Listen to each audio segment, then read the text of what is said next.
the incident of slavery.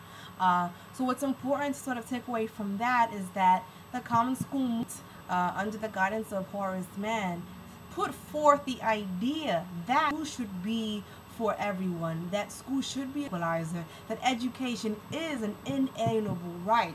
But that doesn't necessarily mean that it was implemented equitably or was sort of put in a way that made it actually possible or legal to one part to school. Thinking about the Black Code, after 1831, Turner formed a collective and-slave revolt. Again, that line that wherever there's oppression, there's always resistance is important here. And it was from those slave revolts, particularly that one led by Nat Turner, that the Black Codes were enacted. And this is legislation that says that could not individual how to read or write, which would be really important for us in talking about sort of historical trajectory in education for African people. But then also the kind of investment law and education would sort of be seen as a tool for liberation and a tool for mobility as well. If you've noticed, I consistently use the word African as opposed to slave. Sort of when referring to individuals within the institution of slavery, and I do that purposefully. And so I'd like to sort of be transparent now by saying that the reason I use the word African as opposed to slave is that when you sort of use the word slave, there's something human about that sort of entity. And what lost is not only an identity, but an ethnic origin and a place.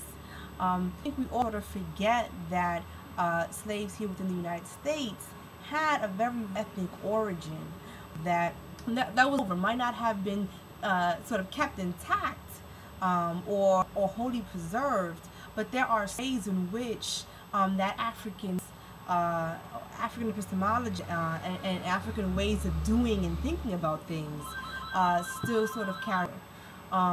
And so that's something that was talking about in that piece. It's the phone, so I'm gonna distract. But that's something that I'm talking about in that piece. When he's talking about and advocating for a pedagogy that is historically grounded, one that sort of takes culture into consideration and understands that African peoples, even with the separation of time and distance, and even with the of slavery, still have very cultural remnants in ways of doing things. And that the importance of having an historically pedagogy is to best serve the interests and concerns of peoples, even if they may not be able to sort of identify, what I'm doing is market leading, or this way of thought, this line of thinking, this sort of thinking as opposed to a linear way of thinking is something that has sort of deep ancestral roots. And this has sort of been taking up this idea of culturally relevant pedagogy that Janita Gay has talked, that Gloria Ladson-Billings has talked about, has gained a lot of notoriety in sort of thinking about multicultural spaces, but particularly in thinking about classrooms that are populated dominantly by African children, particularly African American. The Murrell chapter is important for us in sort of alluding to the period of reconvening this time after the Civil War, and in which the literally was trying to reconstruct itself, particularly as we're thinking about how majority of the battles were fought in the South. And so not only was there a of infrastructure and structure of the South and Southern economy, but there's also the transition period between sort of enslavement and emancipation. And let's be clear that there were definitely things put into place would sort of pain element of slavery. We're thinking about a grandfather's right, that a grandfather clause meant that if your grandfather was a slave, that there were sort of certain limitations as to what where you could work and where you could live.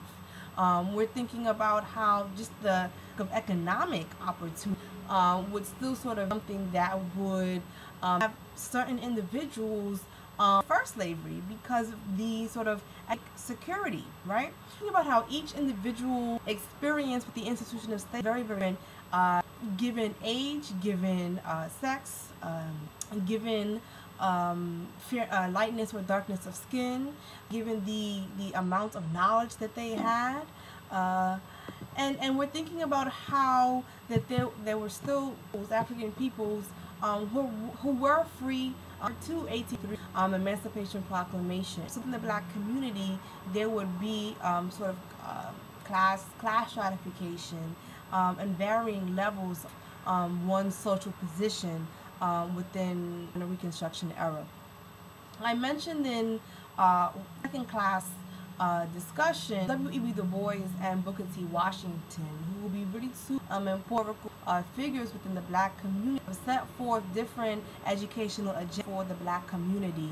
And oftentimes they're sort of seen as the great schism, or sort of these two thinkers who had two very different agendas, which I think we can complicate, because I don't think historical figures operate in such sort of neat and organized ways. I think they're complicated than that.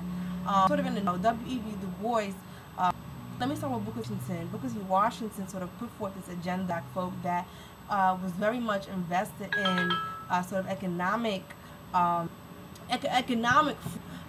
a way to sort of social life. He had placed much more of a focus on placed more focus on agriculture and sort of technological advancements, trades that he felt Africans were good at, black people at this were good at, because of what the skills that slavery had equipped them with.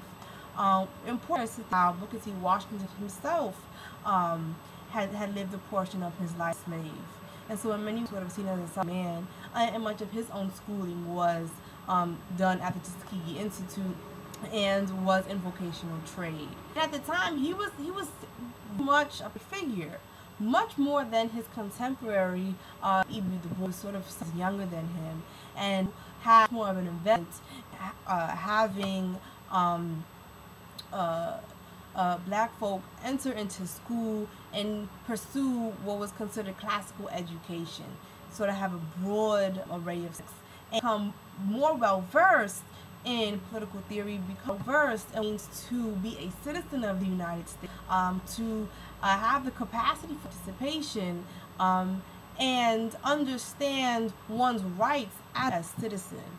For him, education had a very strong link to democracy and to democratic participation, and education should be seen as and can be seen as liberation if one understood one's role as a democratic citizen of the United States of America.